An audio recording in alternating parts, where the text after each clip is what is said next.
My card declined as my husband took my stepsister to Paris. He left me nothing.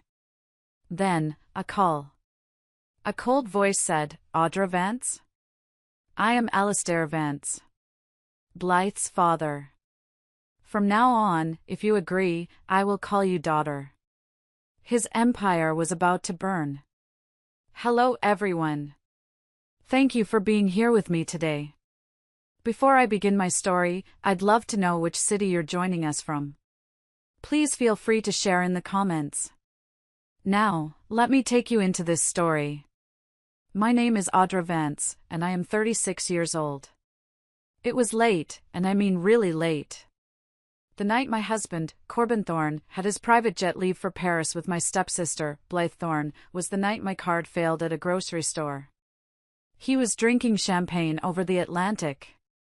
I was on the kitchen floor with instant noodles and divorce papers. The cashier at the all-night grocery store didn't even look at me. He just tapped the screen and repeated the phrase, his voice bored, declined. It was 11:45 p.m.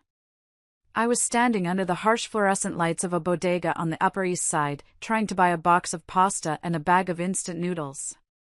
The card I used was the graphite black Centurion. The one Corbin insisted I carry for emergencies. This apparently did not qualify. "Try it again," I said, my voice quieter than I intended. He sighed and ran it again. The machine gave a pathetic little chirp. "Declined, ma'am." I pulled out my phone, my fingers slipping on the glass. The banking app, the one link to our entire life, took a moment to load. Joint account access denied. Joint savings access denied. Thorne executive account access denied. A cold, methodical sweep. He hadn't just cut me off. He had erased me. A flicker of movement from the small television mounted above the expired lottery tickets caught my eye. It was muted, but the chirn was bright blue, financial gossip. And there he was. Corbin Thorne, my husband, CEO of Thorne Meridian Group. He was smiling. That brilliant, camera-ready smile that had raised $500 million last year. He was ascending the gleaming metal steps of a Gulfstream G650. His hand was placed firmly, possessively on the small of a much younger back. The camera zoomed in. Blythe Thorne, my 22-year-old stepsister. Corbin looked into the camera as if he knew I was watching. Blythe, oblivious or arrogant, just tossed her long blonde hair. The caption appeared at the bottom of the screen, "Thorne's European expansion, CEO and rising star Thorne, head to Paris." I slid the useless black card back into my wallet. "I'm sorry," I muttered to the cashier. "I forgot my PIN." I abandoned the pasta. I kept the instant noodles, paid for with the crumpled $20 bill I found in the bottom of my purse. The walk back to the penthouse was 15 blocks. The doorman, Hector, nodded respectfully. "Good evening, Mrs. Thorne." I wondered if he knew my key fob had been deactivated. It hadn't. Corbin was thorough. He wanted me to get inside. He wanted me to see the stage he had set.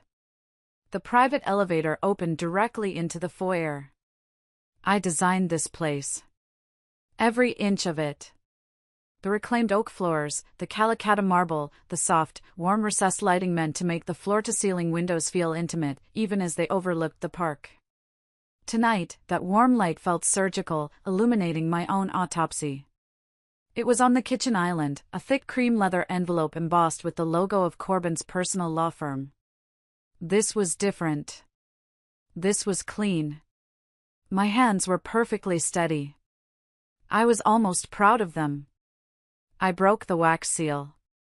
There was no letter, no apology, just a document, friendly separation agreement. It was 50 pages long. Clipped to the front was a single sheet of paper, a printout from a real estate website. It showed a list of available one-bedroom and studio apartments in Queens. Beneath the listing was a single yellow sticky note stuck to the first page of the agreement. Corbin's familiar aggressive handwriting, 4 words. I trust you'll choose the mature option. Mature. The word he uses when he means silent. The word he uses when he's about to screw someone over. As if summoned, my phone vibrated violently on the marble countertop. And again. And again. A rapid burst of emails. One after another, stacking up on my lock screen. Sender, Thorn Meridian HR. Subject, formal notice. Subject, suspension of duties. Subject, urgent access revocation. Subject, pending strategic review. I opened the first one. Dear Miss Vance, pending a review of your current role, your executive functions and all system access are temporarily suspended. Effective immediately. Suspended from the company I built. The company I structured, the company whose entire operational backend I designed from scratch in our first apartment back when Thorn Meridian was just Corbin, me, and a whiteboard. The panic hit then, a physical weight in my chest. I dialed his number. Straight to voicemail. The user is on a flight message. Of course, he's over the Atlantic. I tried his assistant. Voicemail. I tried the head of legal. Voicemail. The purge was absolute. My thumb moved on its own, a reflex of self-destruction. Instagram. I didn't even have to search for her name. Blythe Thorn's story was the first one in the queue. A bright pink circle. I tap it. It was a boomerang, a crystal champagne flute. The bubbles rise and fall outside the small curved window of the G650. The sky is black. She tagged the location, Hotel Plaza Atheny, Paris. The caption, Paris, I'm yours.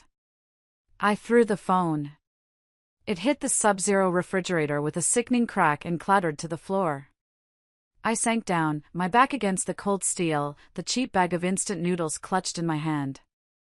I was a 36-year-old woman from Ohio, sitting on the heated floor of a $20 million penthouse, and I had just been fired and divorced via sticky note. The phone, lying face down, began to ring. The sound was sharp, violent in the silence. A number I didn't recognize. It must be the bank calling to inform me of the fraudulent activity. Or perhaps it's Corbin's lawyer, the one who drafted the mature option, calling to apply pressure.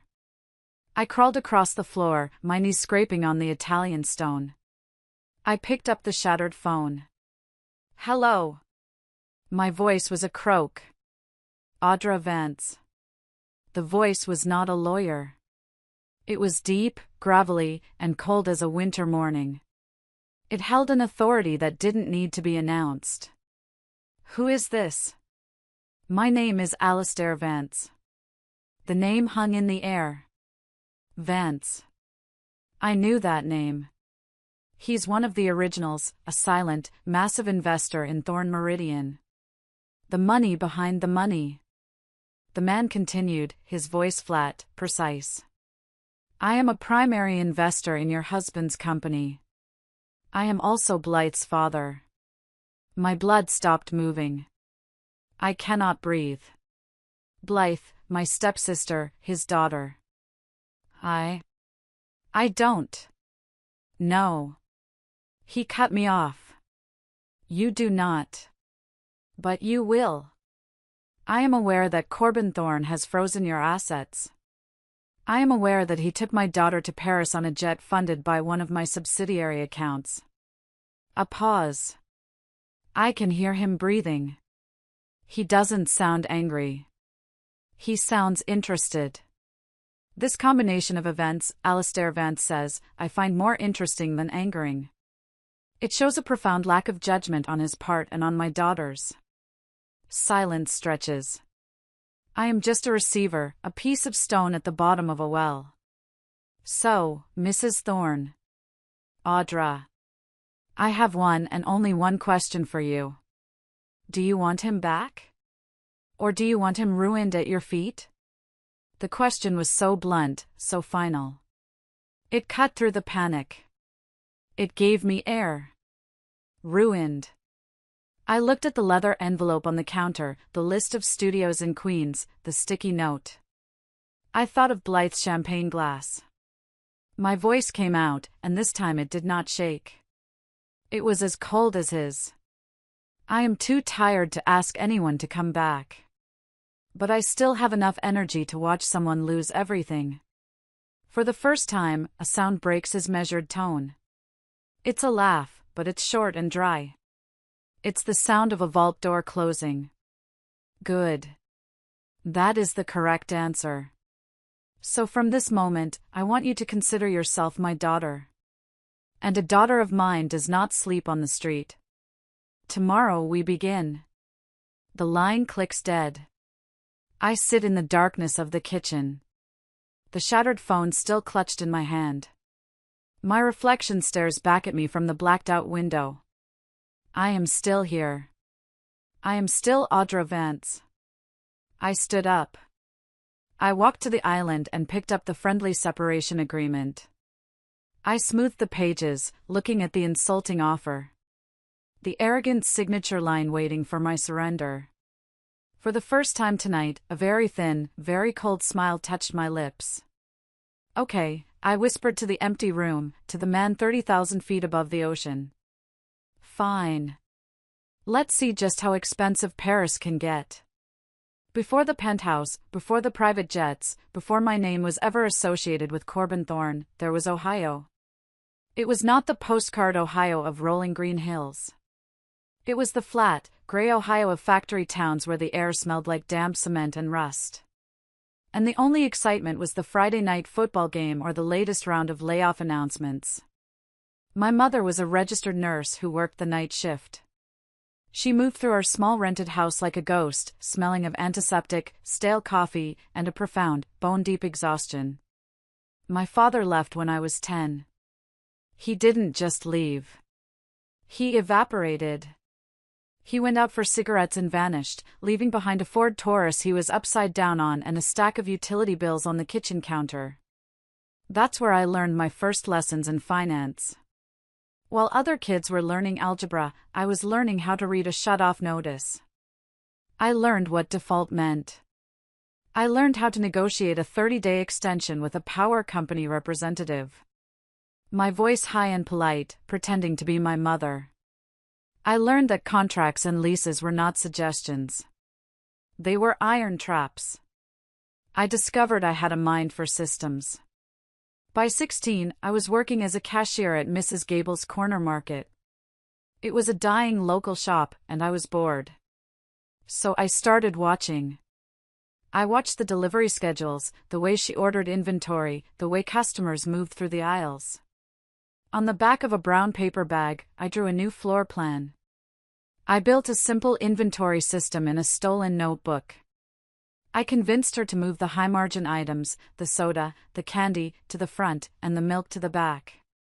Her profits went up 12% in 3 months. She gave me a $50 bonus and told me I was too smart to be stocking shelves. I knew she was right. I wasn't just driven to escape that month-to-month, hand-to-mouth existence.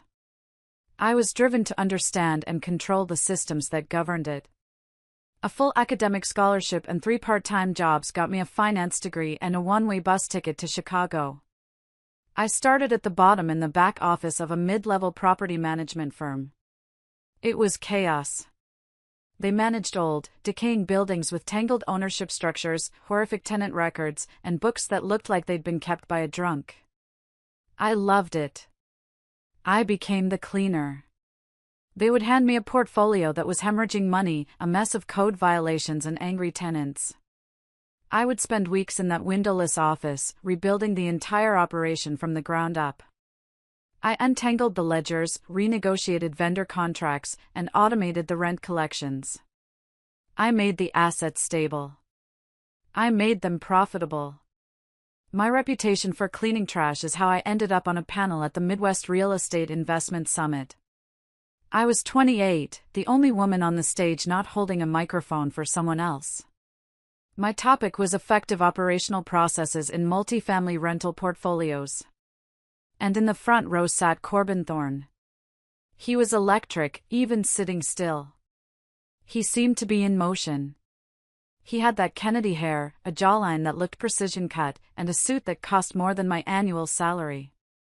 He was already a minor legend, the brilliant young founder of the fast-rising Thorn Meridian Group. But he wasn't scrolling on his phone. He wasn't whispering to an associate. He was watching me. And he was taking notes. When I stepped off the stage, he was the first person there. His handshake was firm, his eyes locked on mine. "Corbin Thorn," he said. "Thorn Meridian." He didn't compliment my dress. He didn't say I spoke well. He said, "Your data on vendor cost averaging versus tenant retention was brilliant. I've been trying to solve that exact problem." He talked for 20 minutes, not at me, but to me. He spoke about his vision, about building quality housing for the middle class, about disrupting the lazy old money developers who let their buildings rot. He was passionate. He was smart. He was, I saw instantly, a perfect version of my own ambition. But with one crucial difference, he already had the capital. He had the access. I just had the binders full of data. Our romance was built on those binders. It blossomed over late-night spreadsheets in my tiny, drafty studio apartment. We'd analyze deals he was considering, and he would listen, truly listen, as I tore apart an acquisition target's flawed accounting. He made me feel like a partner, not a conquest. He would wait outside my office in the Chicago snow, not in a flashy limo, but in his slightly beat-up Jeep, just to drive me home to my rundown building. He knew exactly when to be quiet, when to praise, and when to say the one thing I needed to hear: "You're smarter than all of them. Audra, they just don't know it yet." When I told my mother I was engaged, there was a long pause on the line. I could hear the faint click of her lighter. "Honey, that's wonderful," she finally said. Her voice was happy, but stretched thin, like fabric pulled too tight. "Now you listen to me. I'm proud of you. But you will never, ever be one of them. They are a different breed. You're just visiting their world. So you be smart. You keep your own bank account. And you never, ever give anyone all the paperwork, not even your husband." I laughed. I told her this was different. This was modern. We were equals. I dismissed her words as the fear of a different generation, the scars of a woman left with nothing. We were married at a resort in Colorado. Corbin called it understated luxury, which I thought was my taste. Looking back, I see that every choice, from the wildflowers to the menu, had been gently, expertly guided by Corbin and his team of planners. It was my taste, as approved by his brand. The wedding photos were cinematic. We looked like a happy, powerful, new American couple. But I remember the faces of his investors, the old money men from New York and Boston who stood on his side of the aisle. They smiled at me, but their eyes were assessing. They weren't looking at a new partner in the firm. They were looking at Corbin's smart wife, a capable, attractive accessory he'd picked up in the Midwest. The prenup arrived via email from his lawyer a week before the wedding. It was presented as a standard formality. It was a slaughter. It was designed to keep me entirely separate from Thorn Meridian. If we divorced, I would get a severance package, like a fired employee. My mother's warning, "Never give anyone all the paperwork," rang in my ears. I refused to sign. Corbin was stunned. We had our first real fight.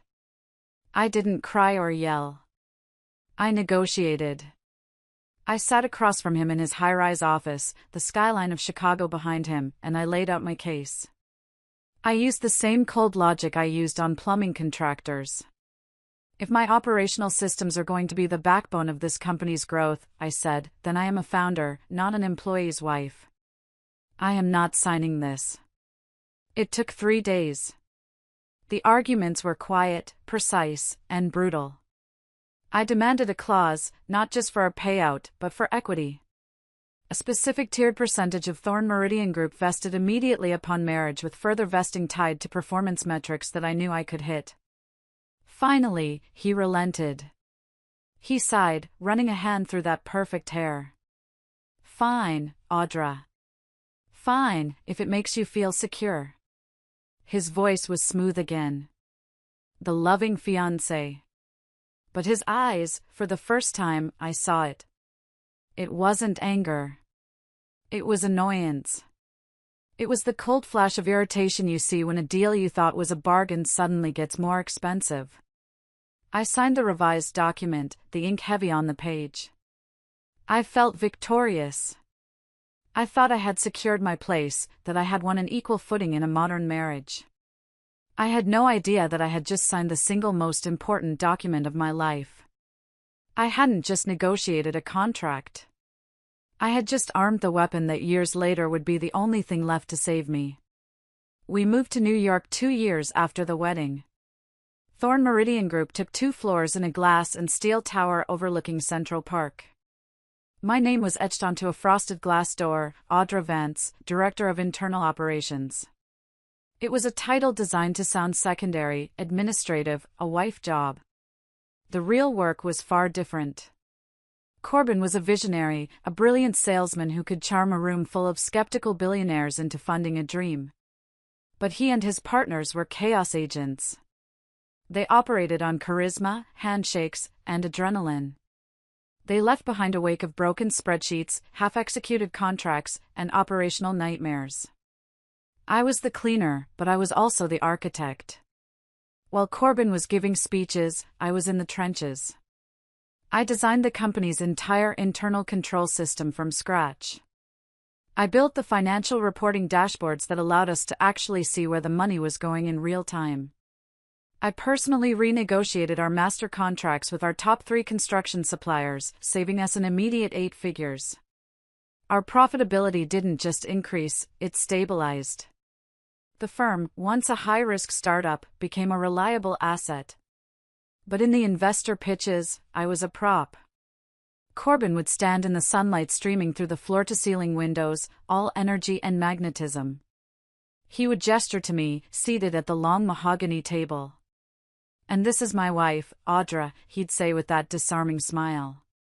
"She handles our internal side. Keeps the lights on. Keeps the lights on." The boardroom was where the erasure was most complete.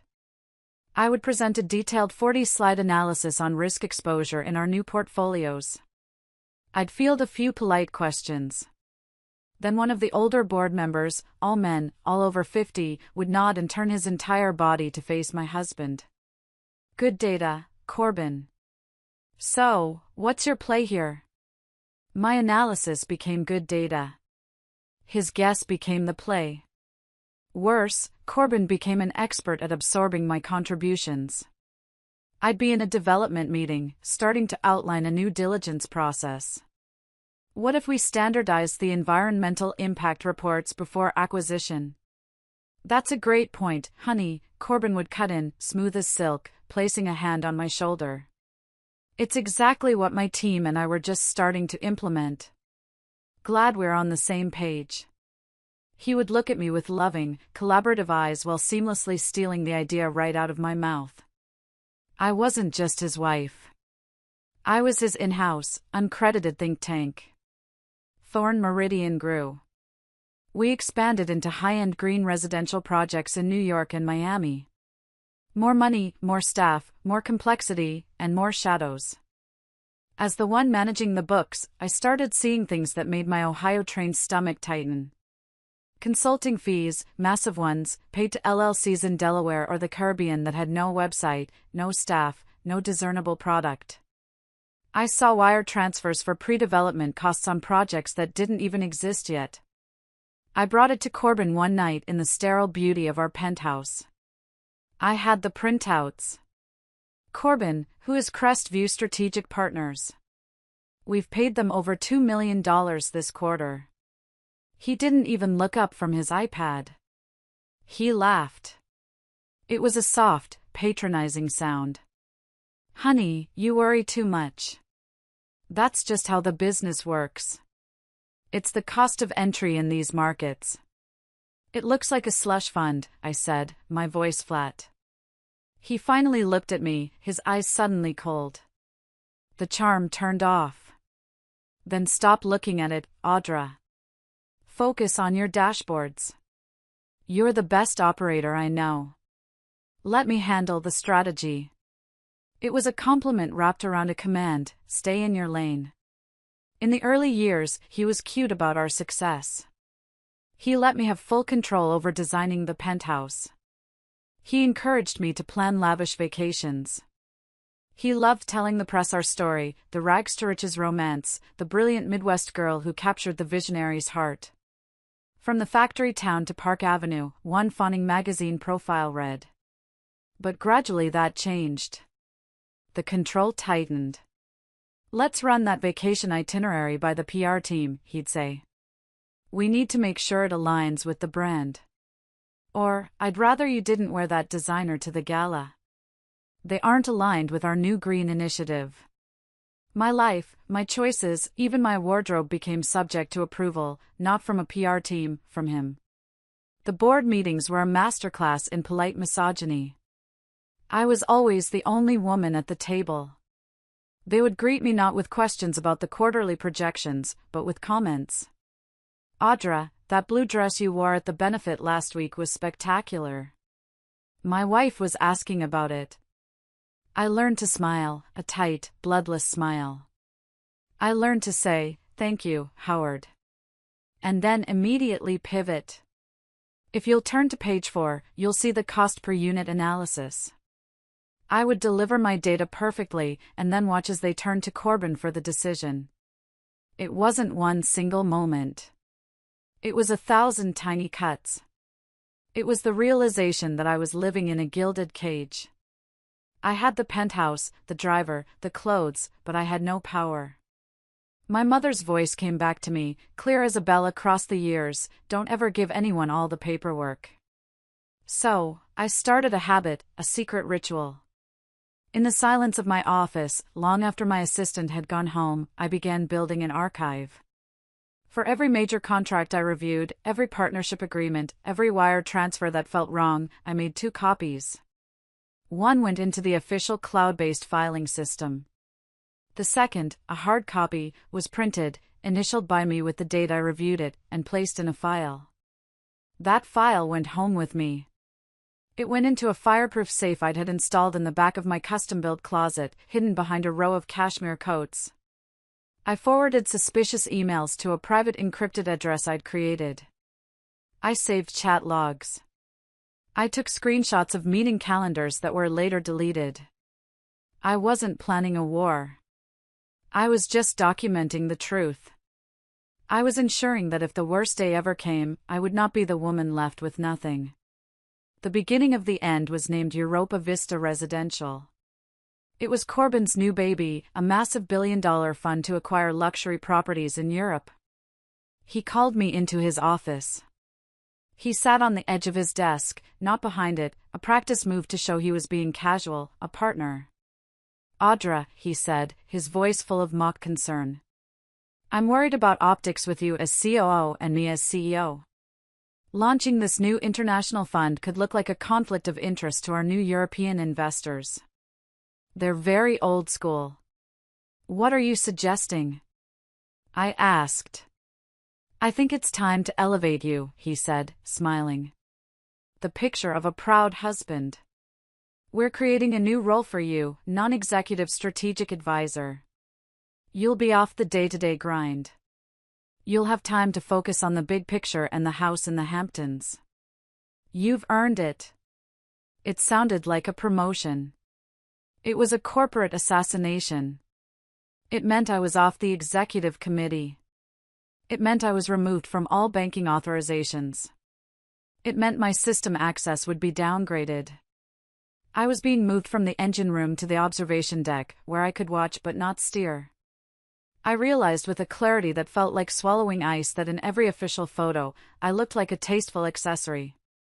In every legal document, my name was always on a separate line, smaller, indented, nested beneath the words, wife of Corbin Thorne. I started to ask myself the question, the one I'd been avoiding. If I was pushed out tomorrow, what would I have? An art collection? Some expensive dresses and a resume that everyone in New York would believe was a gift from my husband. I wasn't a partner. I wasn't even an employee. I was a beautiful, well-kept, and very, very useful amenity.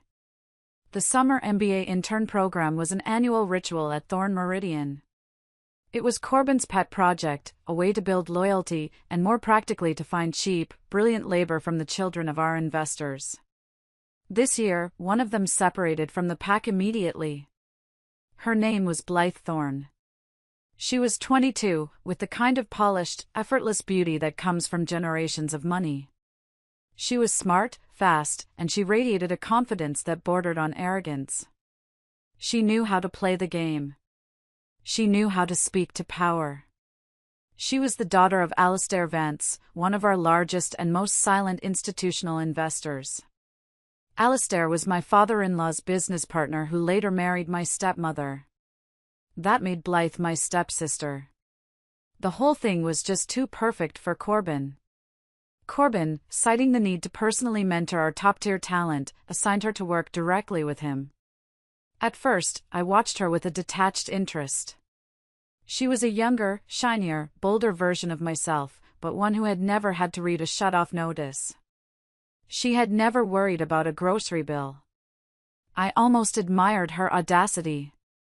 That admiration curdled and died about 3 weeks later. My advisor role still gave me passive access to Corbin's calendar and inbox. It was a professional necessity, or so I told myself. I began to see them. Emails timestamped at 1 o'clock in the morning, then 2 o'clock in the morning. The subjects were cloaked in business speak: breakthrough idea, midnight thoughts on the Miami project. The content was anything but. Her emails were breathless, fawning, full of praise for his vision. His replies, from a man who famously believed exclamation points were a sign of a weak mind, were littered with emojis, a winking face, a clinking champagne glass.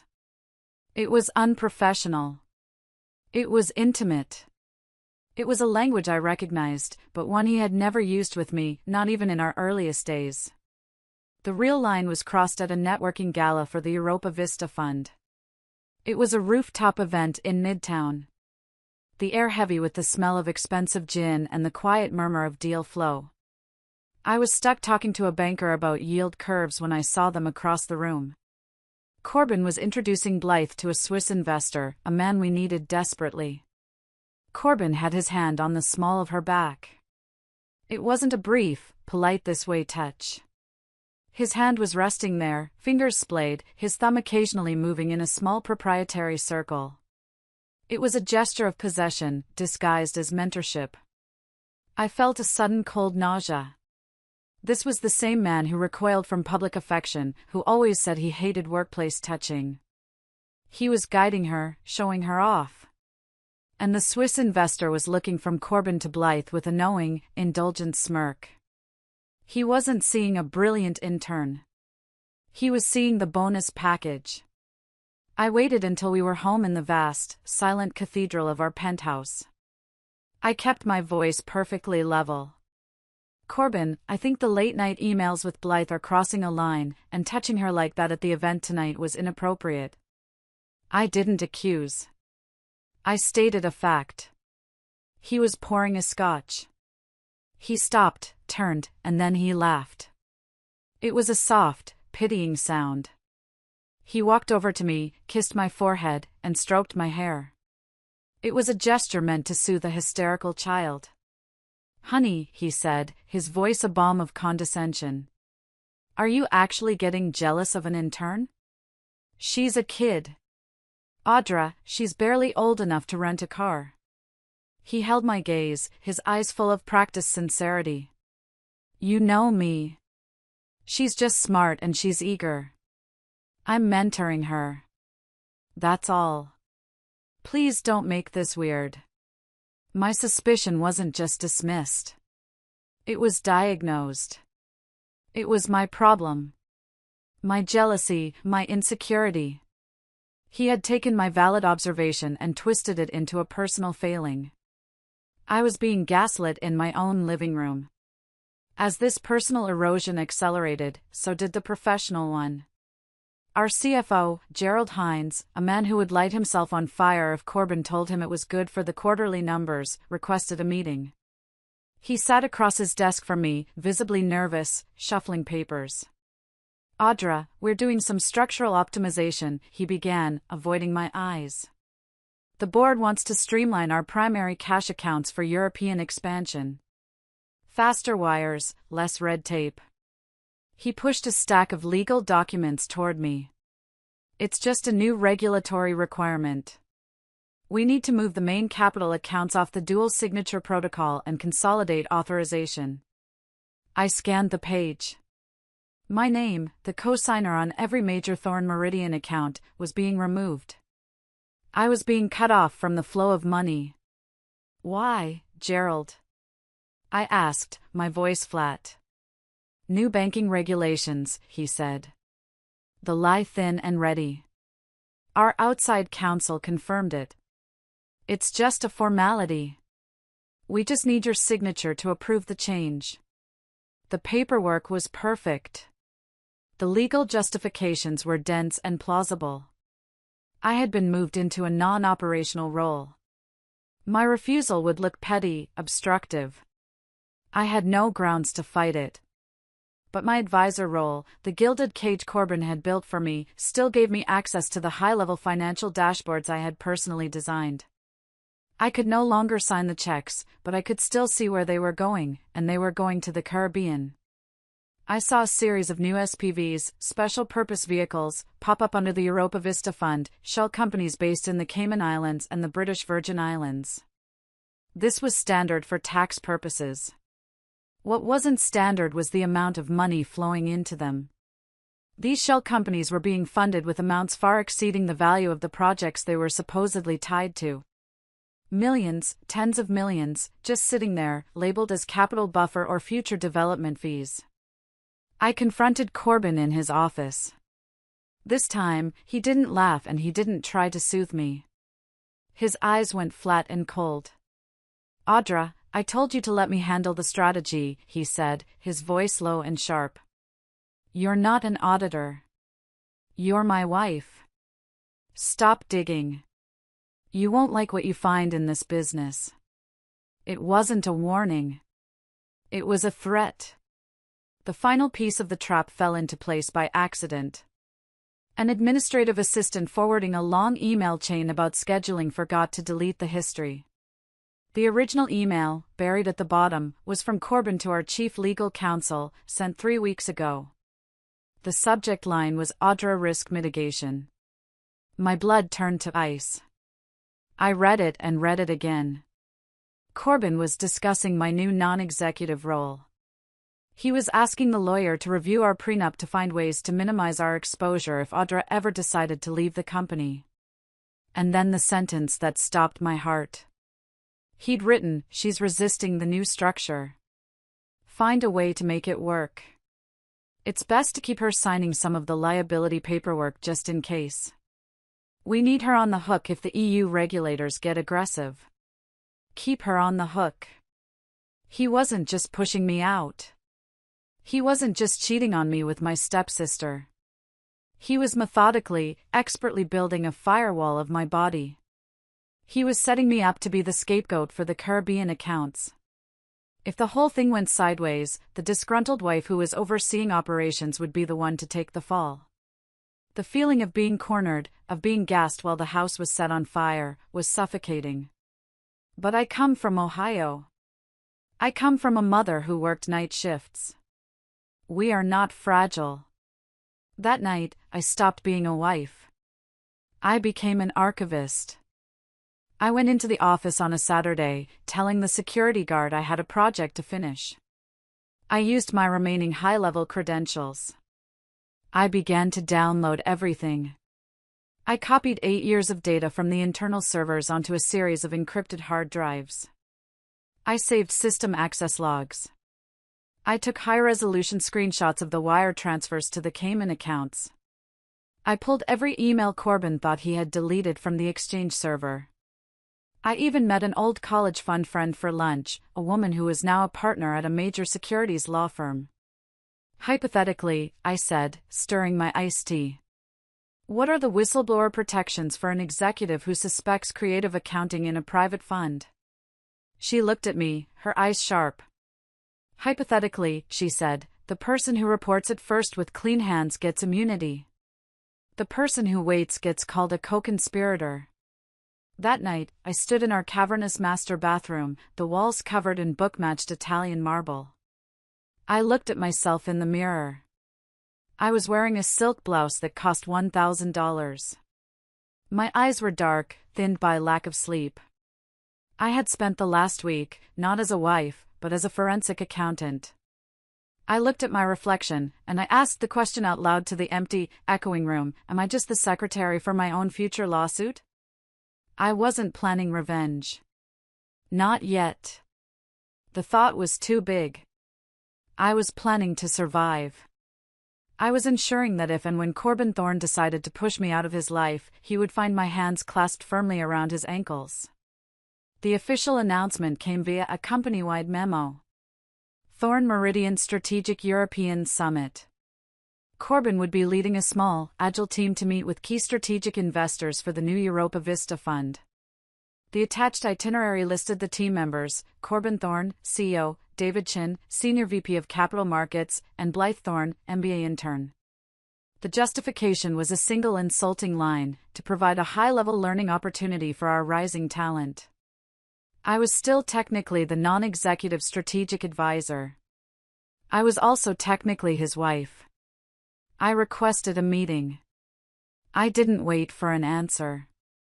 I walked into his office. He was on the phone, looking out over the park. He motioned for me to wait, holding up one finger. I didn't wait.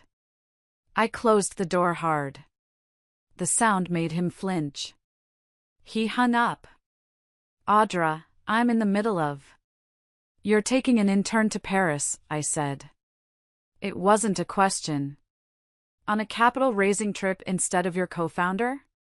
He sighed, adopting his patient husband persona. Honey, we've been over this. You're non-operational now. It would send a mixed message. It would look like you're second-guessing me. I need you here holding the fort. You're the one I trust to keep the team calm while I'm gone. He smiled at me, that fake, grateful, manipulative smile. It was the same smile he used on the board. He was treating me like just another employee to be managed. I'm not holding the fort, Corbin, I said, my voice dangerously quiet. I'm the person who built the fort. You are taking your girlfriend on a business trip and spending it on our investors. The smile vanished. His face went blank, then cold. You are being hysterical and you are wrong. Now, if you'll excuse me, I have a fund to launch. The day before his flight, the final blade fell. An email from HR subject, important update, role reevaluation. It was a masterpiece of corporate legal speak. Given the new strategic direction, and to further avoid any potential conflicts of interest, your role as strategic advisor will be restructured. I scrolled past the justifications to the new terms: 6-month unpaid advisory period, pending a full review of internal structuring. Unpaid. They had done it.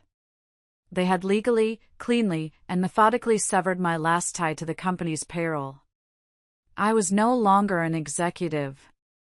I was no longer a paid advisor. I was just, in their eyes, a wife. And Corbin was about to take care of that, too. The night he left for the airport, he came home for exactly 15 minutes. I heard his key in the door. He strode in, not as a husband, but as a man on a schedule. He was already pulling off his tie. He didn't look at me as I stood in the kitchen. Flight's in 2 hours, he said, walking straight to the master closet. I heard the shower turn on, a high-pressure hiss. He was out in 5 minutes, a towel around his waist, already checking his phone. He dressed in the dark of the closet, fresh suit, black, perfectly tailored. He came back into the living room, packing his do kit. The scent of his expensive cologne, the one I'd bought him, filled the air. It was a smell I used to associate with security. Now it just smelled like an exit. So that's it, I said. Unpaid?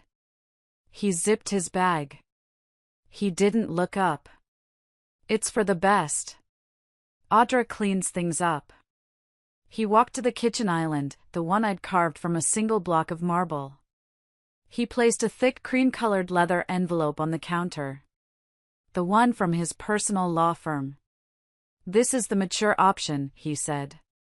I knew exactly what it was. The draft from my nightmare. The separation agreement. You're divorcing me. We're separating, he corrected, finally looking at me. His eyes were flat, bored. This was the last item on his pre-flight checklist. I'm offering you a clean break, a generous one, considering. Generous? It's a conditional offer. You sign the NDA. You move out of the penthouse. You'll be well taken care of, but the offer expires in 7 days. After that, we use the other options. I looked at him. The man I had built a life with. The man I had pulled from chaos and given a structured empire. What other options, Corbin? The ones where you pinned the Caribbean accounts on me. His face didn't flicker, but his eyes hardened. I knew you were digging. You should have stopped when I told you to. I'm giving you a beautiful, quiet exit, AUDRA. I'm giving you the chance to just disappear. Take it. Be smart. Don't be the person from Ohio right now. It doesn't suit you. He walked to the elevator. He didn't say goodbye. He didn't look back. The brushed steel doors slid shut. I stood in the silence, my heart hammering against my ribs. I picked up the envelope. I didn't open it. I walked to my laptop. I had an electric bill, a small one for my personal website due today. I logged in, entered the details of the joint Amex.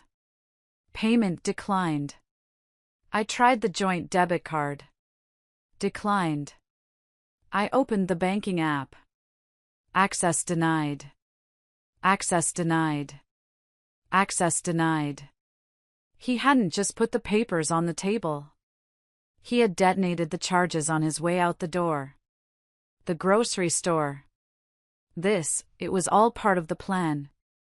My own savings. I had one small checking account from before I met him. I'd been pouring every cent of my salary back into Thorn Meridian funds, believing it was our company, our future. I had less than $5,000 to my name. I didn't panic. I got methodical. I went to my closet, not to the dresses. I went to the safe hidden behind the coats. I pulled out the hard drives, the binders of printed files.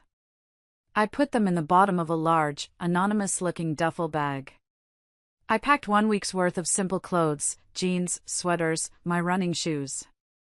I took my laptop, my personal phone, and the burner phone I had bought 2 weeks ago. I walked out of the penthouse. I didn't look back. I took the service elevator down to the garage, past the row of black Escalades and my own parked Range Rover. I got into the only car that was solely, legally in my name, a 4-year-old Audi sedan. I drove out of Manhattan, through the tunnel, and onto the New Jersey Turnpike. I drove for an hour until the city skyline was just a smudge of light in my rearview mirror. I pulled off at an exit that advertised food/lodging. I found it, the Traveler's Lodge. It had a flickering neon sign, and most of the parking spots were taken by long-haul trucks. I paid cash for 1 night. The room smelled of bleach, stale smoke, and despair. The carpet was sticky. The bedspread had a cigarette burn in it. 2 hours ago, I had been standing in a $20 million penthouse. I locked the deadbolt and the chain. I sat on the edge of the sagging mattress. I called Sarah, my old colleague from Chicago, the one person I still trusted. "My God, Audra, where are you?" she whispered, her voice sharp with panic. "The office is insane. They just announced your sabbatical." "He's gone to Paris," I said. He cut me off. He left papers. "Come stay with me," she said instantly. "I have a guest room. We'll figure this out. We'll get a lawyer." I looked at the water-stained ceiling. "I can't. If he's doing this, he's watching you. He's watching everyone. I need to be somewhere where no one gets hit by the shrapnel." I hung up, promising to call again. I was in a war zone now. I had to assume every friend was a liability. Every move was being watched. The exhaustion hit me like a physical blow. I lay back on the lumpy pillow, still in my clothes. I pulled out my phone. A stupid, self-destructive impulse. Instagram. Blythe Thorn's story was new, posted just 30 minutes ago. She was at the opera in Paris. A snapshot of the grand, gold-encrusted ceiling, the caption, "Culture plus Capital." At that exact crushing moment, an email notification lit up my screen. It was from an automated legal server, from Corbyn's personal lawyer. Subject, friendly separation proposal, time-sensitive. The envelope I'd left on the kitchen counter, now digitized, delivered to my exile. A PDF. A 7-day expiration clock. I shut my eyes. The humiliation was total. The cheap room, the smell, the tacky Instagram post, the cold legal threat. I was a fool, a smart woman from Ohio who had let herself be turned into a stupid, helpless wife. I threw the phone across the room. It hit the particle board desk with a clatter. I lay there in the silence, in the dark, for 2 full minutes, just breathing. Then the phone on the desk lit up. It wasn't an email. It was a call from a number I did not recognize. My heart stopped. I stared at it. It rang again. A premonition. A cold, electric feeling ran up my spine. This was not a lawyer. This was not a bank. This was something else. I got up, my legs shaking, and crossed the room. I picked up the phone. "Hello, AUDRA VANCE." AUDRA VANCE. The voice was deep, cold, and full of a power I had never heard before. "Yes." "Who is this?" "My name is ALISTAIR VANCE." The name hung in the stale, smoky air of the motel room. Vance. I knew the name, but only as a ghost.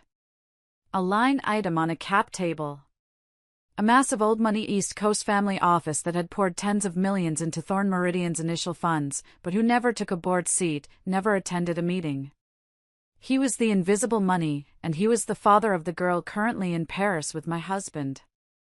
"I don't know what you want," I managed. My voice was hollow. "I want clarification," ALISTAIR said. His voice was precise, clipped, as if he were dictating a memo. "I received a third-quarter capital report from Mr. Thorn's office this afternoon. It does not reconcile with my own files. The discrepancy is significant." He paused. The silence on the line was heavy. Absolute. "This discrepancy suggests one of two possibilities," he continued. "Either you, Mrs. Thorn, as the architect of the company's internal operations and the woman who supposedly reviews every line item, are profoundly incompetent." I bristled, my spine straightening. "I am not." "No," he agreed, the sound flat. "I do not believe you are. I have read every operational memo you've written since 2017. The one signed A. Vance. You are meticulous. Which leaves only the second, far more interesting possibility. Corbyn Thorn is playing a very dangerous game with my money." "Why are you telling me this?" I whispered, my hand gripping the cheap plastic receiver. "Because I have had my private team investigating your husband for 6 months. The financials have smelled wrong for some time. But this," he let out a dry, cold sigh that was devoid of any emotion. "This performance, taking my daughter, a 22-year-old child, on a private jet funded by one of my own subsidiaries at the exact same moment he locks his COO and wife out of her own accounts that are not business. That is arrogance. It is a stunningly stupid move, and it has forced my hand. I am calling you, Mrs. Thorne, because you appear to be the only adult left in this entire organization. My mind was spinning, trying to find the angle. The room was dark, the only light coming from the crack in the curtains, illuminating the dirty carpet. He was offering a lifeline, but it felt like another chain. Corbin, the charming savior who had pulled me from Chicago. Now ALISTAIR, the cold savior, calling me to a motel. Just another rich man moving his pieces on the board. So what is this, Mr. Vance? I said, injecting a layer of my mother's Ohio sarcasm into my voice. The paternal rescue? You're calling to save the poor abandoned wife. Is that your move? I was testing him, pushing. I expected him to be offended. Instead, he was merely impatient. Do not be tedious, Mrs. Thorne. I am a businessman. I do not waste time on sentiment. The temperature in the room seemed to drop another 10 degrees. I am calling, he continued, his voice dropping back to that icy calm. Because I have spent the last 72 hours reading your file, not the fawning magazine profiles, the real one. Your prenuptial agreement, Clause 14, subsection B, and more importantly, your revised shareholder agreement, Article 7.3. He was quoting them. He was quoting the exact clauses I had fought for. My heart, which I thought had stopped, began to pound, a slow, heavy, painful drumbeat against my ribs. He had done his homework. Corbin and his lawyers are sloppy, ALISTAIR said, a note of genuine disgust in his voice. In their haste to build his public-facing brand, they left a critical vulnerability. Those clauses, which I suspect you wrote yourself, state that any new fund structure, specifically any offshore entity utilizing the Thorne Meridian brand and leveraging capital from existing principal investors, requires my signature, I finished, my voice barely a whisper. Requires the explicit wet ink signature of AUDRA Vance as original co-founding partner, he corrected. Not strategic advisor, not wife, co-founding partner. Which means, Mrs. Thorne, that the entire Europa Vista Fund, all those shell companies in the Caymans, the very trip he is on right now, is built on a foundation of sand. Legally, without your signature on those documents, those SPVs are not just unstable, they are fraudulent. I sank onto the edge of the sagging motel bed. The encrypted hard drives in my duffel bag suddenly felt 10 times heavier. He was right. Corbin had moved too fast, too arrogantly. He had pushed me out before securing my signature on the new fund. He thought my silence was guaranteed. He thought I was beaten. So, ALISTAIR continued, his voice a sharp blade. I am offering you a business relationship, not a rescue. I will provide you with a full legal team, the best forensic accountants in the country, a secure place to live, and an operating line of credit. Effective immediately. You will not be poor by morning. The car, the clothes, the penthouse, they are irrelevant. The air in the room felt thin. I could barely breathe. And in return? In return, you will open those files I know you have, the ones you've been hiding in your closet. You will give my team every email, every wire transfer, every spreadsheet you've been collecting. You will tell us everything Corbin Thorne has been hiding, not just from me, but from the SEC. I don't want him corrected. I want him dismantled. Dismantled? The word echoed in the cheap, empty room. It was precisely what I wanted, but the terms were wrong. I looked at my reflection on the dark television screen. A ghost, a woman who had just traded one owner for another. No, I said. There was a long, dangerous silence on the line. I had challenged him. You will need to elaborate, he said, his voice flat. I appreciate the offer, Mr. Vance. I truly do, but I am done being a passenger. I will not trade one powerful man's control for another. I will not be your weapon. I don't want another man running my life. My voice was shaking, but I meant every single word of it. I heard him laugh. It was the same dry, vault door sound from the first call. "Good," he said. "That is precisely what I needed to hear. I have no use for another spoiled child who needs to be managed. One daughter acting the fool in Paris is quite enough." He paused, and his voice softened. "Just a fraction, but it was there. I need a partner, AUDRA, and you need a proxy. Let's not complicate it. As for the daughter comment, let's just say I protect my family. And Corbin just put you and your equity firmly on my side of the ledger." The word daughter hung in the air. It wasn't warm. It wasn't paternal. It was a statement of alliance, a declaration of assets. He was claiming me, but unlike Corbin, he was claiming my mind, not my image. I stood there, smelling the stale smoke and bleach, the insulting legal proposal from Corbin's lawyer sitting in my inbox. I could sign it.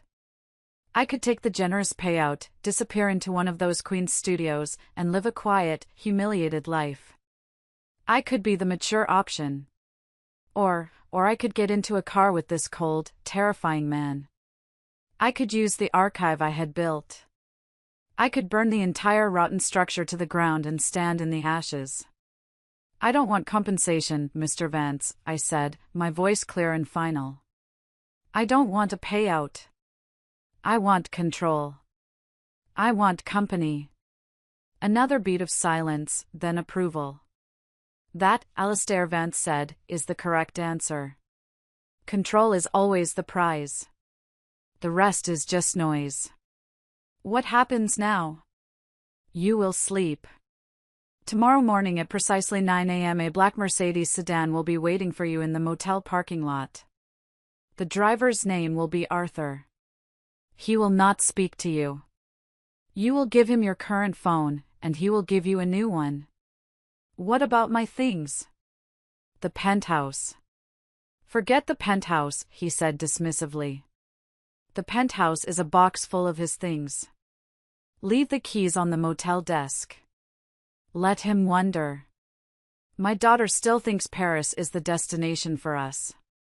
AUDRA, the destination is the boardroom. The line clicked dead. I didn't move for a long time. The neon sign outside the window cast a faint, sickly red glow onto the wall. I walked into the small, disgusting bathroom and looked at myself in the cracked mirror over the sink. My hair was flat, my face pale. I looked like a refugee, but my eyes were not the eyes of a victim. They were the eyes of a co-conspirator. I was no longer Mrs. Corbin Thorne, the CEO's pretty, smart wife. I was a partner in a hostile takeover. I went back into the room, picked up my duffel bag, and zipped it shut. I took the friendly separation agreement that I had brought from the penthouse, the one that I had refused to sign. I tore the thick, expensive paper in half, then in half again, and dropped the pieces into the overflowing trash can. I had just chosen my side. The Mercedes that picked me up from the motel was silent. The driver, Arthur, was exactly as ALISTAIR had described, built like a bank vault, and he did not speak. He took my cracked iPhone and the cheap burner I'd bought, handing me a slim, heavy, encrypted device in a black case. We did not drive to New York. We drove south to Philadelphia, pulling into the underground garage of a high-rise that was expensive, but aggressively anonymous. It was a corporate apartment leased by a shell company under the name VANCE Financial Consultant. It was clean, sterile, and had no personality. It was a war room. The next morning, she arrived. Odessa King. She was not what I expected. She was not an old-money, silver-haired patrician. She was a compact woman in her 40s with sharp eyes, hair pulled into a severe knot, and a suit so perfectly tailored it looked like armor. She didn't shake my hand. She placed two identical black briefcases on the glass dining table, snapped them open, and set up her laptop. "ALISTAIR pays me an obscene amount of money to win," she said, her voice a low rasp.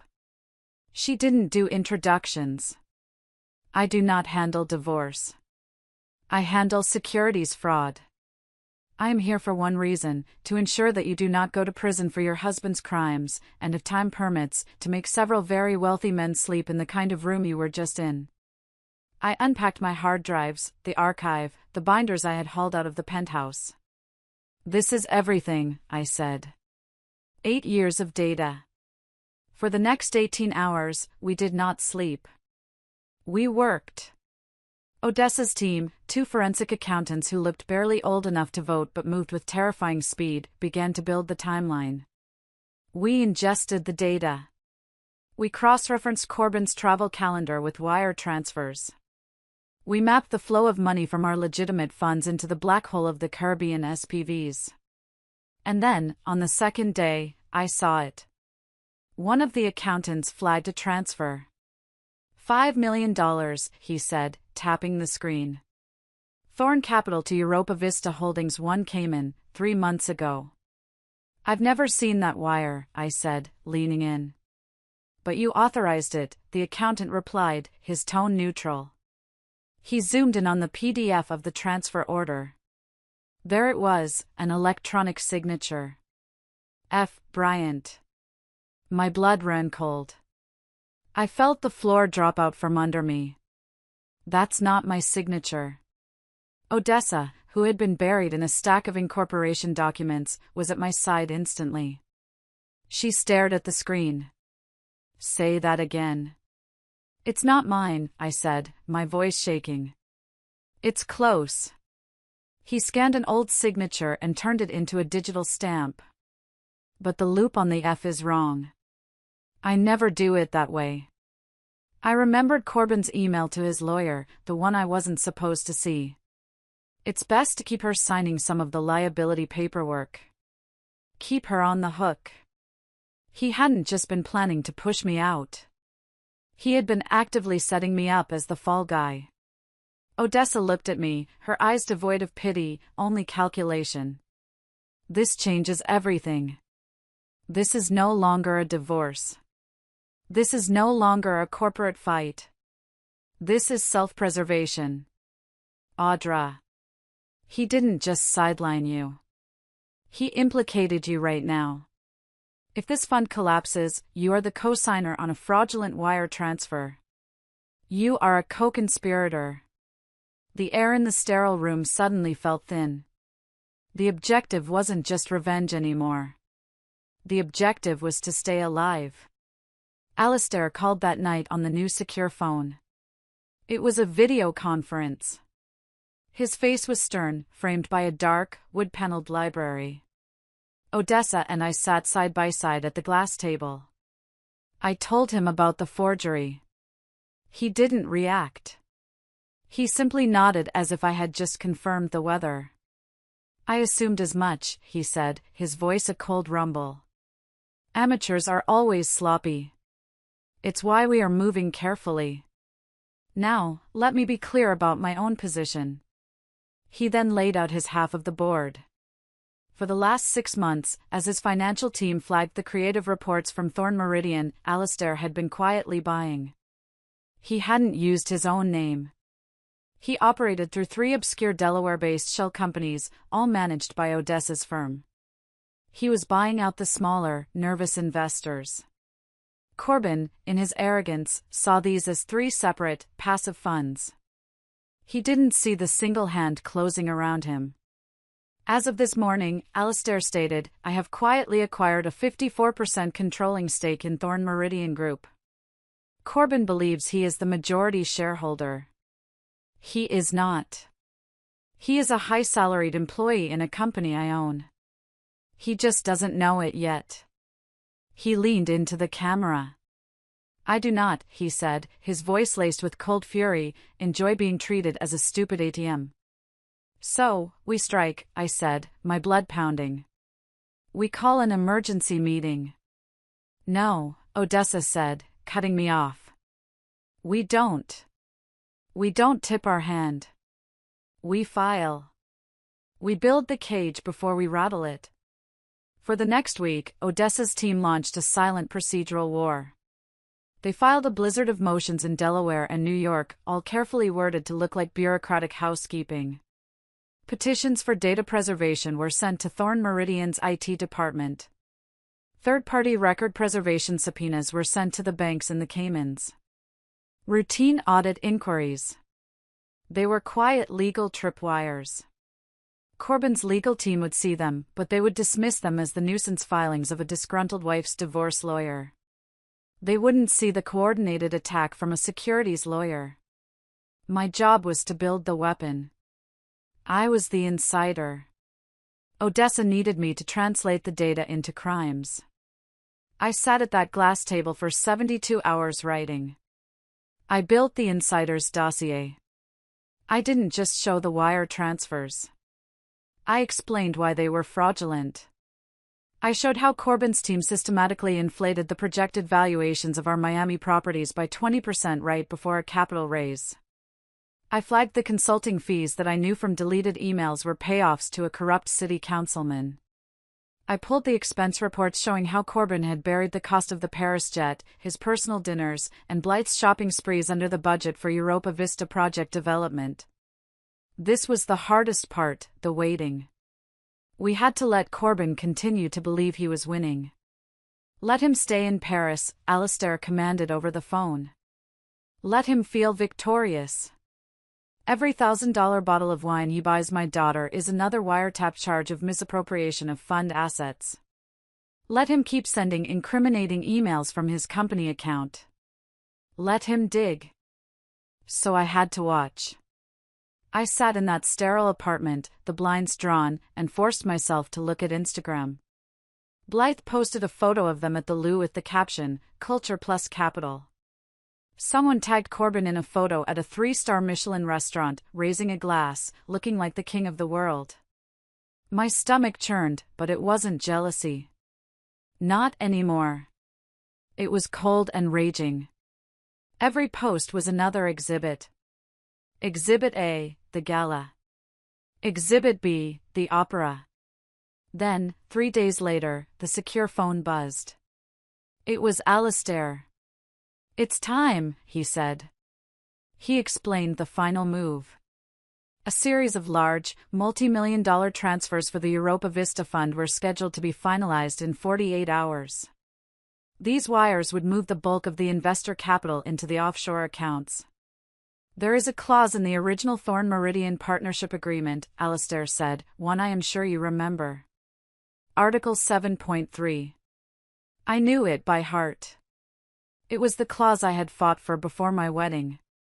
It stipulates that in the event of an executive dispute or a question of fraud, the physical presence of the co-founding partners in the primary operating jurisdiction is required for arbitration.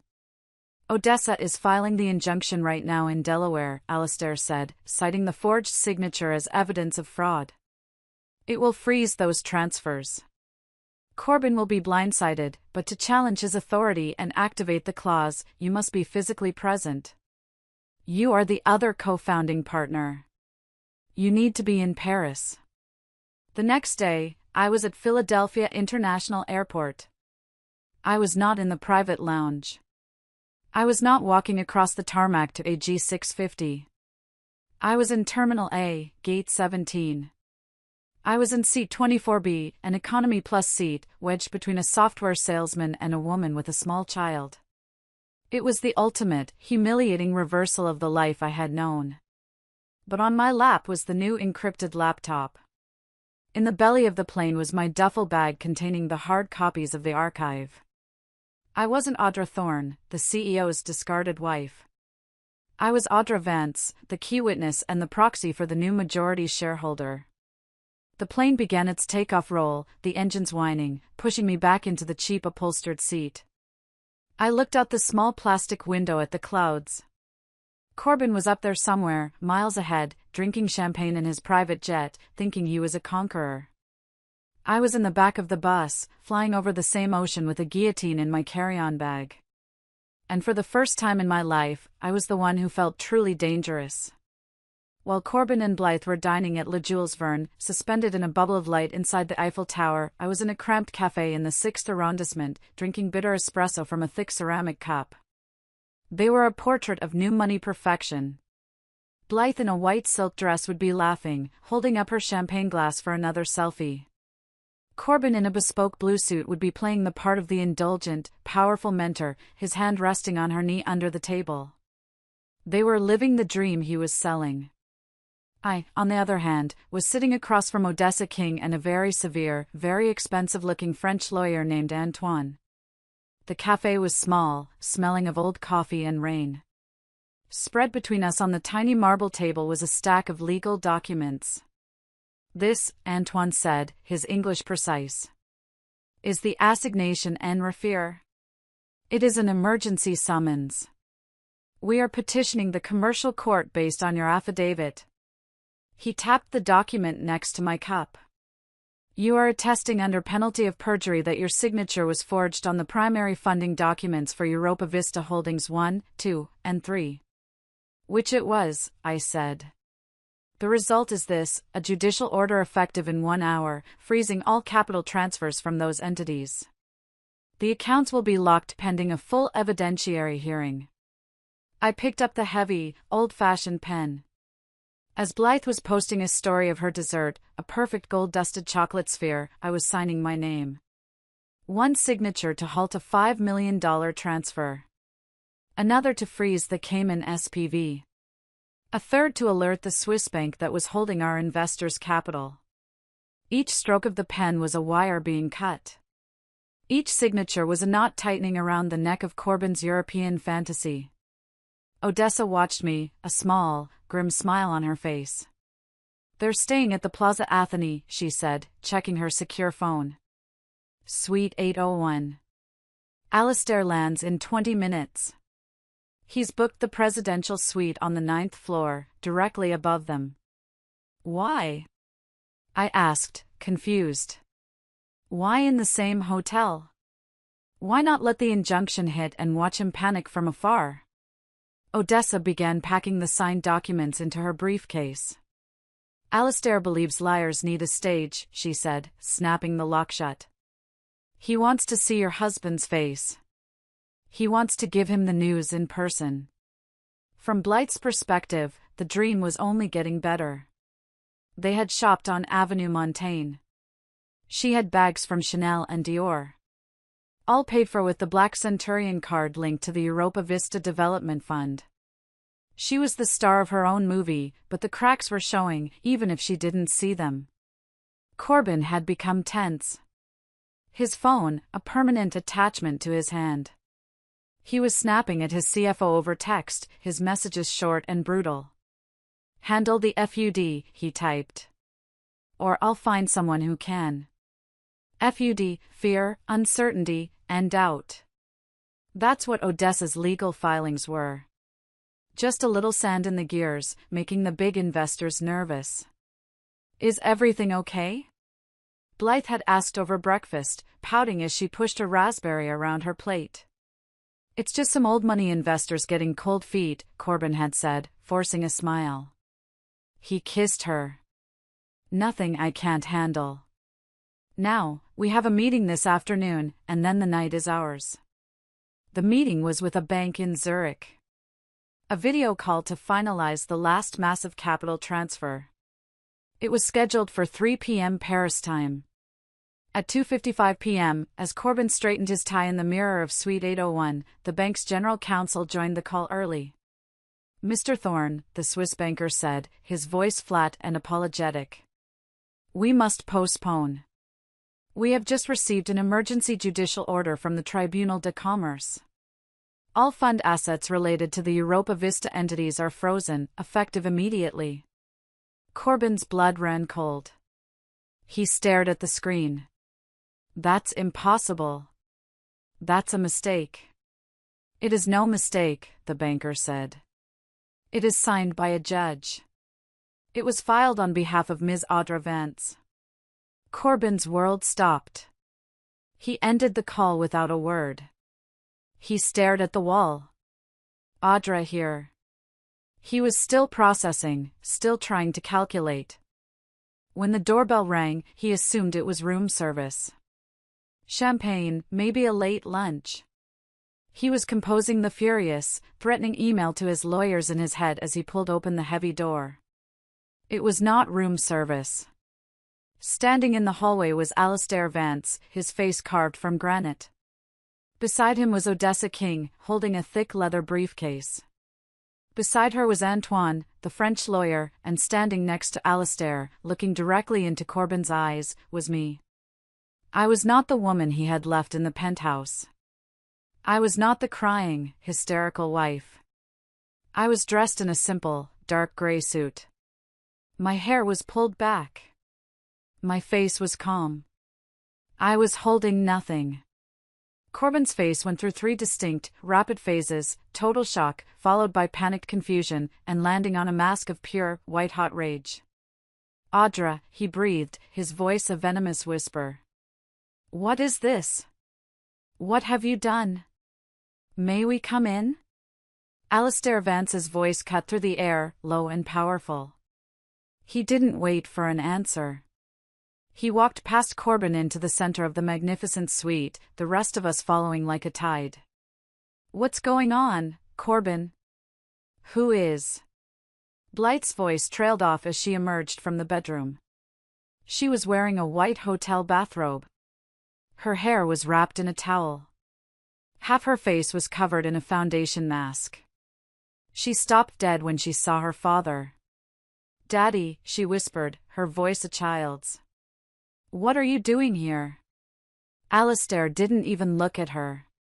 His eyes were locked on Corbin. "Mr. Thorne," ALISTAIR said, "you are in my suite." "This is my suite," Corbin snapped, trying to regain his footing, puffing his chest out. "Suite 801. "No," ALISTAIR said. "You are in a suite being paid for by my capital, from a fund I am the primary investor in, therefore it is my suite." He gestured to the opulent room, the shopping bags, the half-empty bottle of champagne. "Thank you for the hospitality." He walked to the ornate desk and placed a heavy, spiral-bound dossier on the marble top. The label on the spine was printed in stark black letters, Evidence Phase 1. "As of 8 a.m. this morning," ALISTAIR said, his voice casual as if discussing the weather. "My holding companies assumed a 54% controlling stake in Thorne Meridian. You are no longer CEO. You are an employee, and one who is about to be terminated for cause." Corbin laughed. A high, thin, desperate sound. "You're insane. You're... This is AUDRA. This is a divorce tactic. She's obsessed. She's trying to ruin me." He gestured at me. "She's been stealing data. She's vindictive. She can't handle being left." He turned to ALISTAIR. "And you? You're letting her do this. And Blythe? I was mentoring her. She's a brilliant talent, and this is harassment." ALISTAIR simply waited for the tantrum to subside. When Corbin was finished, breathing heavily, ALISTAIR picked up a single sheet of paper from Odessa's briefcase. "Is this your email?" he asked. "Sent from your company account to your CFO, Gerald Hines, 3 weeks ago." He read from it. "If she makes trouble, just let her take responsibility for the paperwork. She's still my wife. They'll go easy."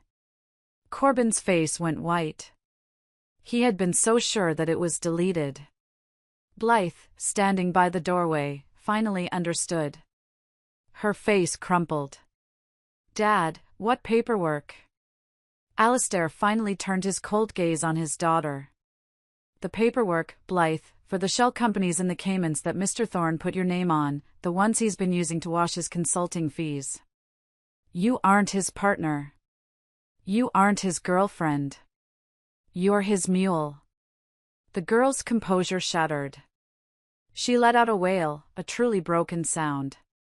But her rage, born of pure entitlement, wasn't aimed at Corbin. It wasn't aimed at me. It was aimed at her father. "You did this," she shrieked, tears streaking through her makeup. "You're always interfering. You're trying to ruin my life. I love him. I watched this all unfold. This grotesque theater of entitlement and fraud. I looked past them out the grand window at the rooftops of Paris. The city was beautiful, indifferent, and I suddenly felt light. I was the only person in this room who wasn't owned. Corbin was owned by his ego. Blythe was owned by her father's money. ALISTAIR was owned by his need for control. I was owned by nothing. I was living on my data, on my memory, on my skill. ALISTAIR, I said, my voice cutting through Blythe's sobs. Everyone stopped. May I have a few minutes alone with Mr. Thorne? ALISTAIR studied my face, then nodded. Odessa, Antoine, let's wait in the hall. Blythe gets dressed. You are coming with me. They filed out, leaving me alone with my husband. The air in the room was thick with his hatred and my quiet, cold victory. You, he hissed, his face contorted. You low-class, ungrateful. I made you. You made me a scapegoat, Corbin, I said. I pulled out my new secure phone and hit the record button in my pocket. You put my name on fraudulent documents. I protected you, he yelled, taking a step toward me. It was just a failsafe. You're still my wife. Legally, they would never come after you. I was taking the heat off the fund. You cut my accounts, I said, my voice level. You left me with nothing. I left you a generous offer, he shouted.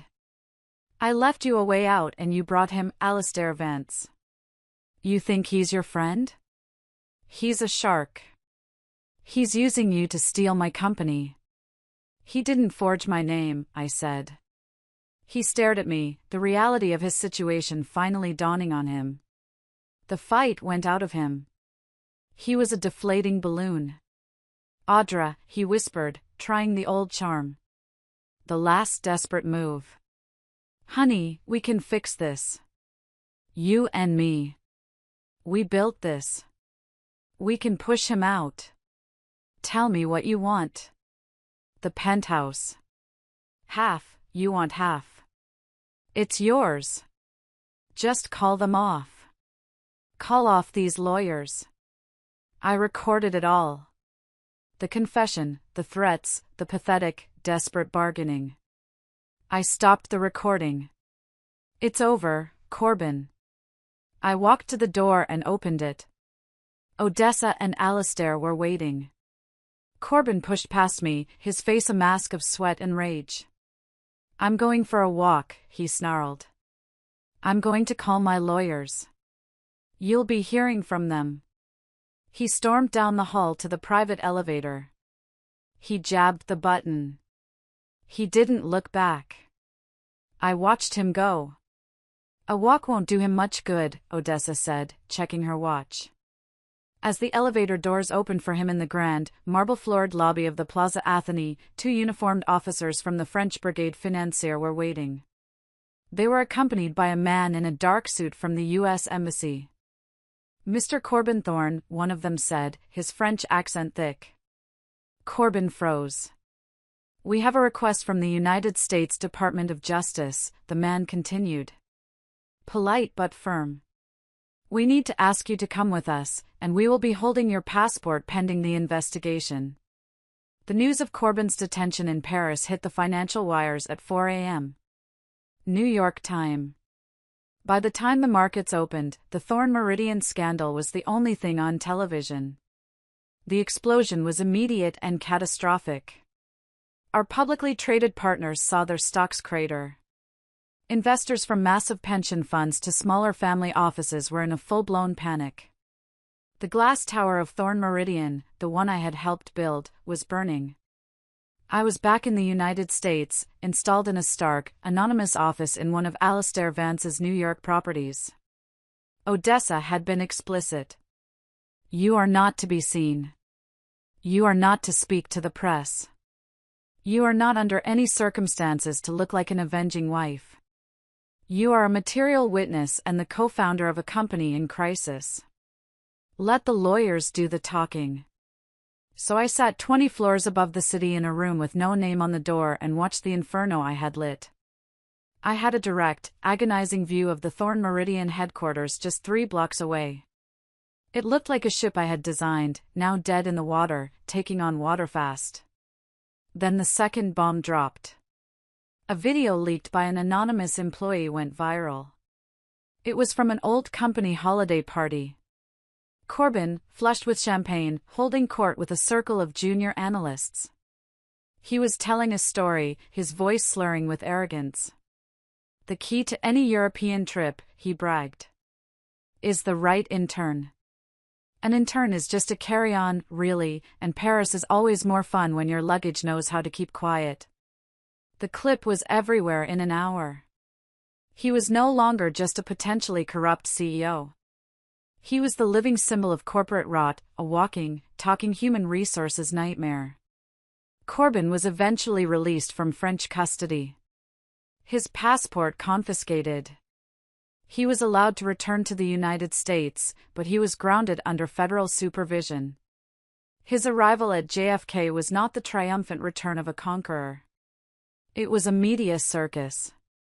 He was ambushed by a wall of cameras, his face pale and furious, as his new, very expensive crisis PR team shoved him into a black SUV. Their counterattack began the next morning. The narrative was simple and vicious. Corbyn Thorne, the visionary, was the victim. He was the target of a coordinated hostile takeover, an illegal corporate coup. And it was engineered by 2 people, a predatory, old-money vulture, ALISTAIR VANCE, and his bitter, unstable, and vindictive wife. They used my life against me. They painted me as the girl from Ohio, eaten alive by ambition and class resentment.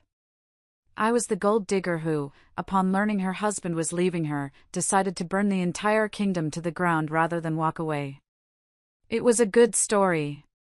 It was almost believable. ALISTAIR ignored it all. He treated the media storm like bad weather. He simply called an emergency meeting of the Thorn Meridian Board of Directors. The meeting was held in a neutral war room, the main conference center of Odessa's law firm. It was a soundproof, mahogany-paneled tomb. You will be there, ALISTAIR had instructed me. Not as Mrs. Thorne, not as an advisor. You will attend as Ms. AUDRA VANCE, co-founder and primary witness. When I walked in behind ALISTAIR in Odessa, the air in the room was electric with hostility. The remaining board members, the ones ALISTAIR hadn't bought out, stared at me as if I had personally set their portfolios on fire. They saw ALISTAIR as a shark and me as the pilot fish who had led him to the kill. This is an outrage, ALISTAIR. Howard Vance, the oldest board member, snapped before we had even sat down. Your personal games have brought the feds to our door. You've destroyed shareholder value. This is a personal vendetta, and you've used this woman to do it. ALISTAIR simply took his seat at the head of the table. Howard, he said, his voice a cold, quiet rumble.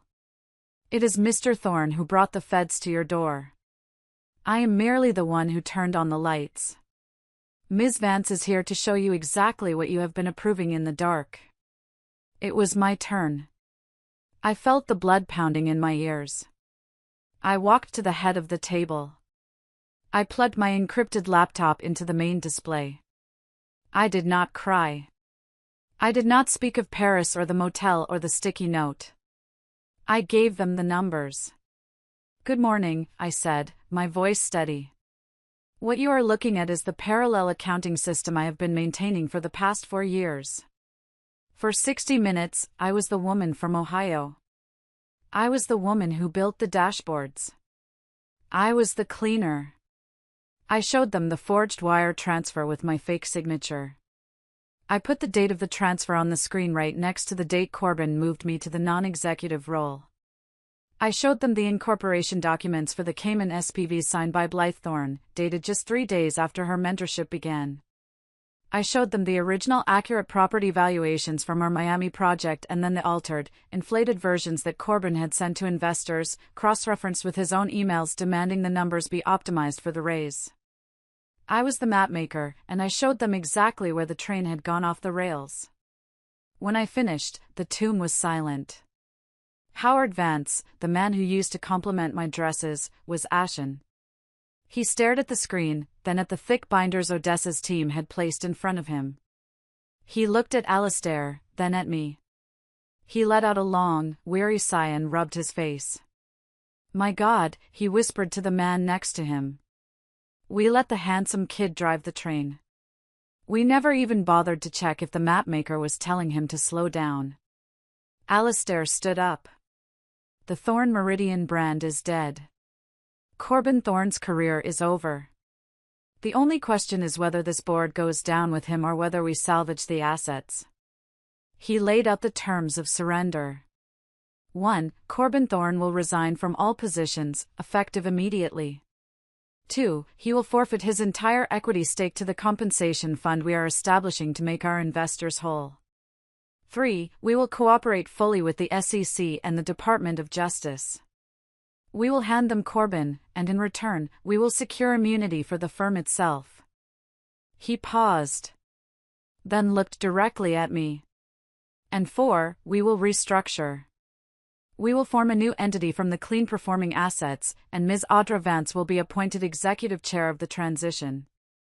It was a total victory, a complete coup. It was controlled. I should have felt triumphant. Instead, I felt sick.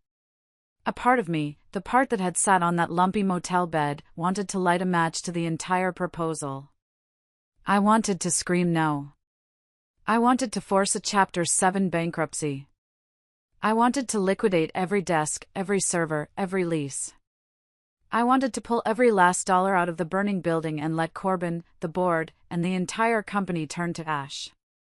But I thought of the 400 other employees, the accountants in Chicago, the analysts in Miami, the administrative staff in New York who had always been kind to me, the people who had never been on a private jet, who had never stolen a dime. They would all be unemployed tomorrow, their pensions, their lives, their futures, all collateral damage in my war. I was standing on the line between justice and destruction, and I had no idea which way to step. The board asked for 24 hours to consult their counsel, which was code for surrender. As Odessa and I were packing our briefcases, her secure phone buzzed. She looked at the text, then at me, her expression unreadable. "A request," she said. "From Blythe Thorn's new lawyer. She's back in New York. She's at her mother's apartment. She is distraught. She refuses to speak to ALISTAIR. She will only speak to you." I agreed. The next morning, we met in an empty conference room high above the city. The girl who walked in was not the confident, glamorous intern from the Plaza Athene. She was 22, wearing baggy sweats, her hair a tangled mess. Her eyes were red and swollen. She looked terrified. The moment she saw me, she collapsed into a chair and began to sob. "I didn't know," she choked out, the words tumbling over each other. "I swear to God, Audra, I didn't know. He told me the papers were just formalities. He said it was a test to empower me. He said I was a natural. I thought we were building something. I thought he loved me." She was terrified. Terrified of prison. Terrified of her father, who had, I learned, frozen her trust fund and all her credit cards. And most pathetically, she was terrified that Corbin would hate her for messing this up. I sat across from her, and the white-hot rage I had carried for months finally began to cool. It was replaced by a cold, profound pity. She wasn't an architect of this. She was just another one of his tools. She was a victim of the same illusion I had once bought into. Only her version was more pathetic. She was a mirror of a younger, more naive me, but with worse taste in men. "What do you want, Blythe?" I asked, my voice flat. "I want it to go away," she whispered. "I want him to be okay." I took a deep breath. This was the first real test of my new power. "He is not going to be okay," I said, my voice cutting. "And you are in serious, serious trouble. You are the signatory on multiple fraudulent entities. I didn't know is not a legal defense. This sent her into a fresh wave of panic. I let her cry for a moment. You have one path, and I'm offering it to you. She looked up, her eyes desperate. You will give your lawyer every email, every text message, every password for the accounts Corbin had you open. You will sign a full, detailed affidavit explaining everything he told you to do. You will cooperate fully and completely with the SEC and the DOJ. My father, she whispered, he'll kill me. He'll disown me. No, I said, in exchange for your total cooperation, I will ask your father to protect you. He will use his considerable influence to ensure the prosecutors see you as a material witness, not a co-conspirator. You will likely get a fine and probation, not prison. He will pay for your therapy, and you will go back to school, finish your degree, and learn how to build a life that doesn't depend on a rich man's approval. She stared at me, her mouth open, finally grasping the lifeline I was offering. I stood up. I hadn't come to this meeting to be kind. I had come to secure a witness and neutralize a threat. But as I walked out of the room, leaving her to call her lawyer, I realized it was the first time in this entire war that I had chosen to turn down the heat instead of just pouring more fuel on the fire. It was an autumn morning, crisp and unforgiving. The glass tower of the Thorn Meridian headquarters was surrounded, not by police, but by the press. A ring of white media vans, satellite dishes aimed at the building like weapons. They were all waiting for the same thing, to see if the Thorn Empire would survive or if this was its public execution. I walked from a black sedan. I was not in a $1,000 dress. I was in a simple dark gray suit that I had bought 2 days ago. It was functional. It was armor. The cameras flashed. A wall of blinding white light. Microphones were shoved in my face. Audra, is it true about the takeover? Are you divorcing him for the company? How much did ALISTAIR VANCE pay you? I said nothing. I kept my eyes fixed on the revolving glass door. I walked through them, my face set, and I did not look back. The boardroom was a tomb. The air was thick and dead. The board members were already there, pale and silent, nursing coffees. ALISTAIR sat at the head of the table, his place. Then the doors opened, and Corbin walked in. He was flanked by 2 lawyers. He wore a dark suit, but it was rumpled. The collar of his shirt was slightly wrinkled. The vibrant, magnetic energy was gone. He looked thin, gray, and exhausted. And around his left ankle, just visible above his expensive Italian shoe, was the hard black plastic of a court-ordered GPS monitoring bracelet. It was the most stunning, most complete visual contrast to the man I had seen on magazine covers. He looked at me as he took his seat.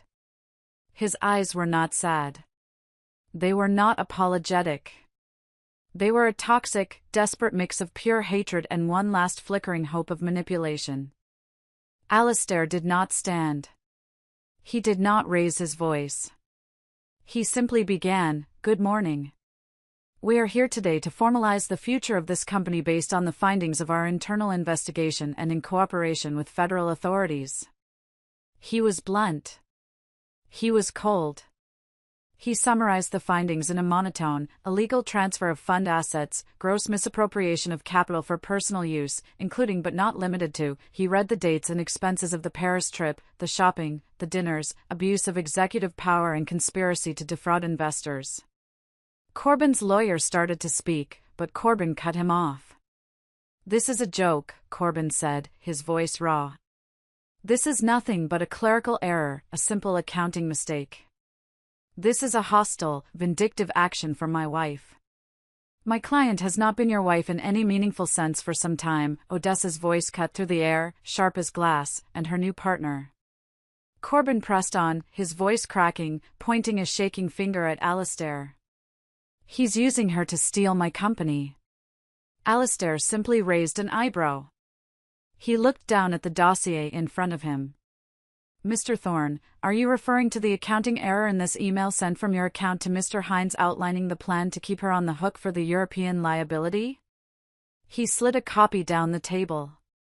Or perhaps the clerical error detailed in this audio file recorded in Paris, where you admit to forging her signature and attempting to bribe her with half the company to call off the lawyers? He pressed a button. My voice, and then Corbin's, filled the silent room. You forged my name. I protected you. It was just a failsafe. Corbin sank in his chair, his face white.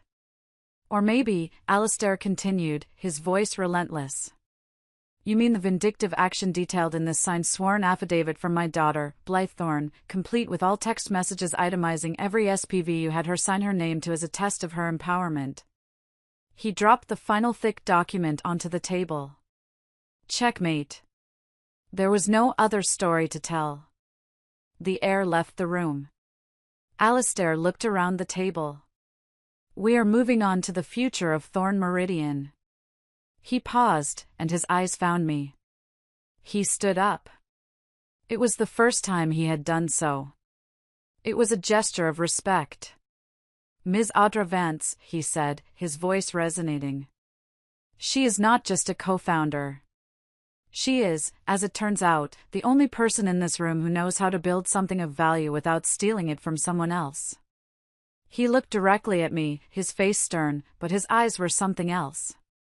He spoke to the entire room, to the investors, to the lawyers, to Corbin.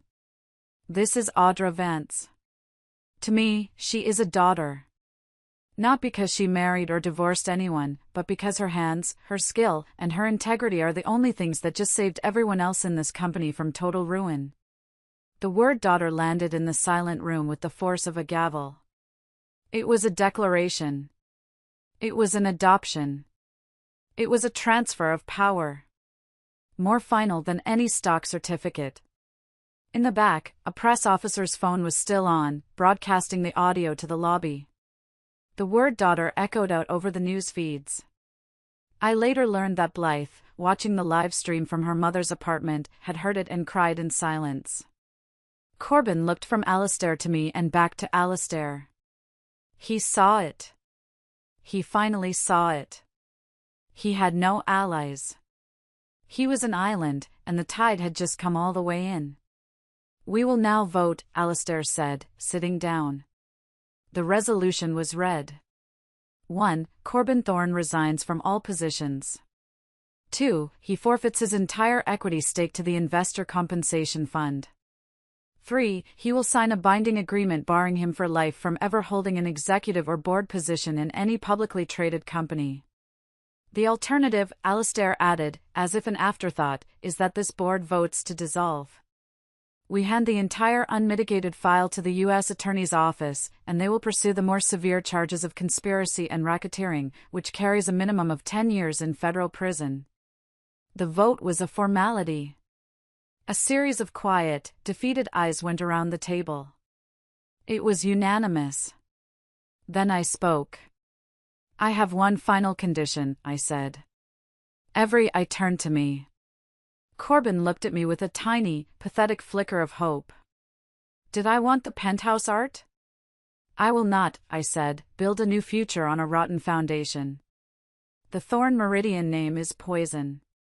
The structure is compromised. I propose a split. We will create 2 new legal entities. The clean entity will contain all the stable, performing, profitable assets.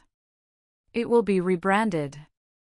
Its equity will be redistributed with a significant portion held for the senior employees who chose to stay. The dirty entity will hold all of Corbin's fraudulent projects, the bad debt, and the legal liabilities. That entity will be taken through an orderly bankruptcy and liquidation to pay what is owed. I was not just taking over.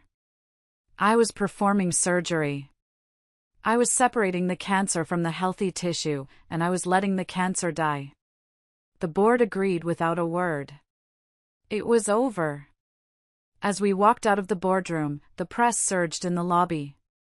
Corbin was flanked by his lawyers, who looked like they had just seen a ghost. Security guards formed a barrier to guide him out. He stopped just as he was passing me. He looked at me, his face a mask of sweaty, pathetic rage. "You'll regret this," he hissed, his voice low and desperate. "You'll regret not keeping me." I looked at him. I looked right through him. I felt nothing. No hate, no love, no anger. It was like looking at a house I had sold years ago. It was just a building. It had nothing to do with me. I turned away from him and walked to ALISTAIR, who was waiting by the elevator. "I have work to do," I said to him, my voice clear. "Family dinner later, sir." He understood. He smiled. A small, grim smile. "Of course. Go to work." I had accepted his support. I had not accepted his control. The epilogue is not a long story. It is a single quiet moment. It is 6 months later. I am in a new office. It is not a glass tower. It is in a solid pre-war brick building. The sign on the frosted glass door is simple. It says Bryant Communities. It is a new company born from clean assets. It is majority owned by its employees. We build and manage community-focused sustainable housing. I am sitting at a simple wooden desk, looking at a set of blueprints. They are for a new mixed-use residential complex. It is in Ohio. It is 2 blocks from the street where my mother used to live in that small, drafty apartment. I pick up my pen. The night my rich husband took my stepsister to Paris, I thought I had lost everything. It turns out that was the night I stopped being someone's wife and started being the architect of my own life. And as for her father calling me daughter, that was just a reminder. From now on, any powerful man who wants to stand with me, whether it's a husband or an investor, will have to learn to stand beside me, not in front of me. Thank you for listening to my story. Please comment below and let me know where you're listening from. I'd love to connect and share our thoughts. Be sure to subscribe to Zoe's Revenge Stories. Like this video and give it a boost by hitting that hype button so more people can hear this story. If you've listened this far, please help me by liking this video and commenting the number 1 below. It lets me know you're amazing and that you've been with me every step of the way on this journey. Your support is a huge encouragement to me. Comment the number 1 so I can see you, and now, let me tell you the rest of my story.